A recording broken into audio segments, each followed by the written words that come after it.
খুব সামান্য বিষয়ে মেজাজ খারাপ হয়ে যায়, কি করবেন?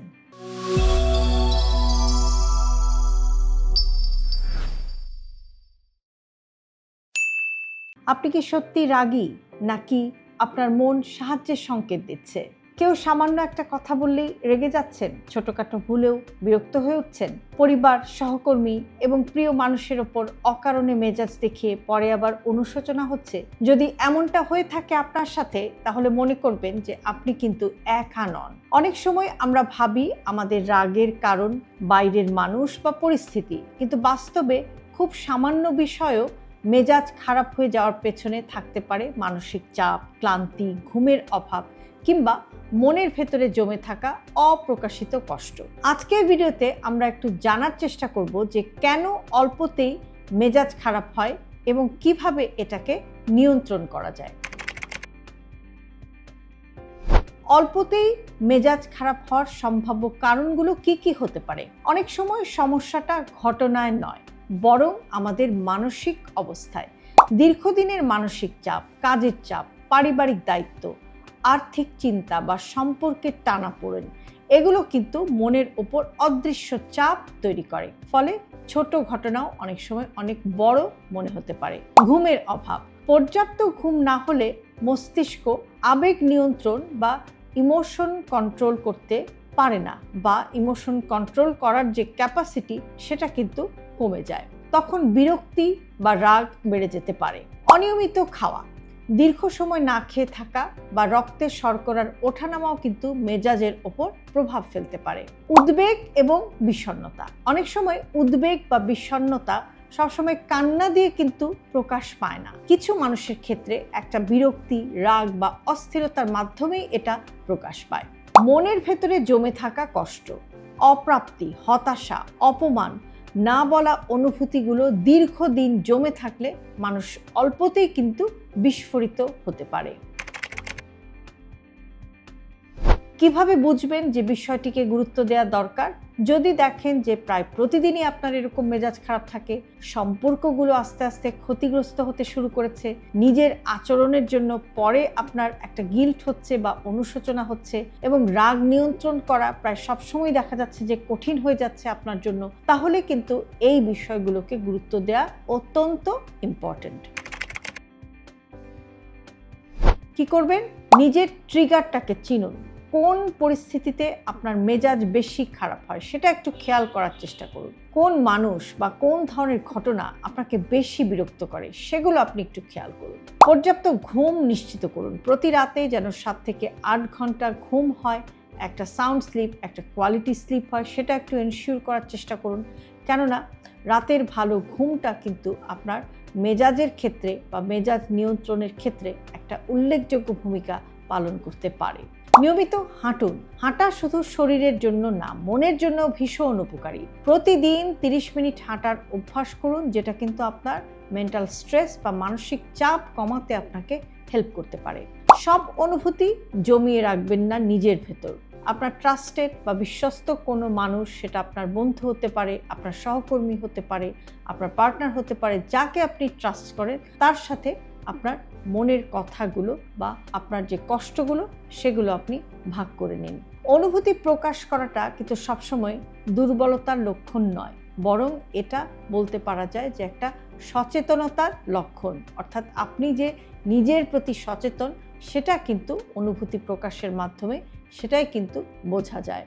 নিজের জন্য কিছু সময় প্রতিদিন রাখুন। ধরুন আপনার খুব পছন্দের কিছু কাজ, আপনি বই পড়তে ভালোবাসেন, আপনি বাগান করতে ভালোবাসেন, আপনি গান শুনতে পছন্দ করেন, আপনি ছবি আঁকতে পছন্দ করেন, আপনি ধর্মচর্চা পছন্দ করেন, মেডিটেশন, ইয়োগা, যা আপনার ভালো লাগে, যে কাজটা আপনাকে শান্তি দেয়, আপনি সেই কাজের জন্য প্রতিদিন কিছু সময় অবশ্যই রাখার চেষ্টা করবেন।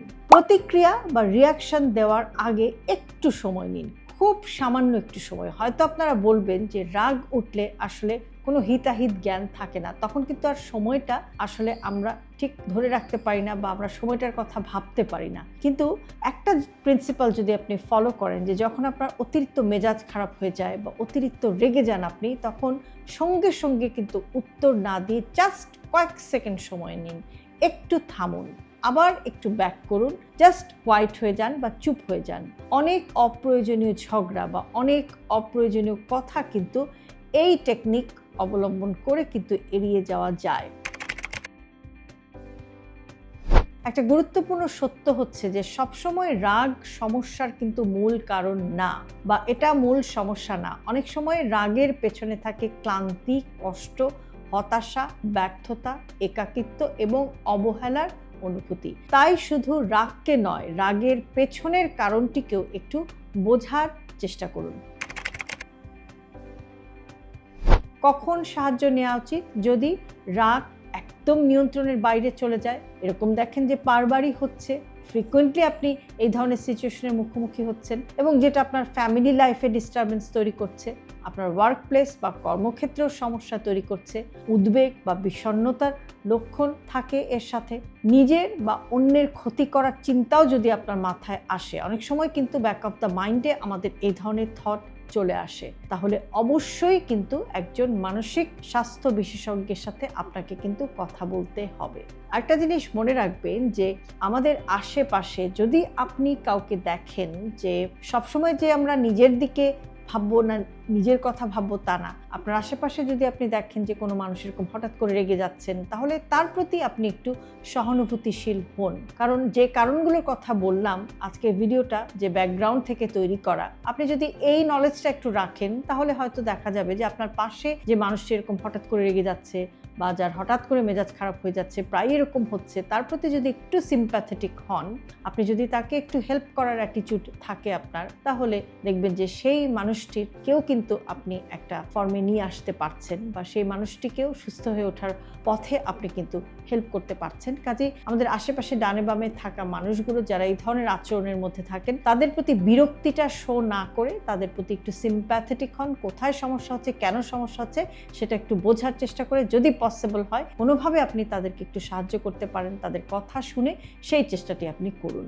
আরেকটি জিনিস হচ্ছে যে অল্পতেই মেজাজ খারাপ হয়ে যাওয়া মানেই আপনি যে একজন খারাপ মানুষ তা কিন্তু না। অনেক সময় এটা শরীর এবং মনের একটা সংকেত যে আপনি অতিরিক্ত চাপের মধ্যে আছেন বা আপনার নিজের প্রতি নিজের যত্ন নেওয়ার প্রয়োজন বা যত্ন নেওয়ার সময় এসেছে। নিজেকে বোঝার চেষ্টা করুন, পর্যাপ্ত বিশ্রাম নিন, মনের কথা প্রকাশ করুন এবং প্রয়োজনে সাহায্য নিতে দ্বিধাবোধ করবেন না। আপনার মেজাজ সবচেয়ে বেশি খারাপ হয় কোন কারণে?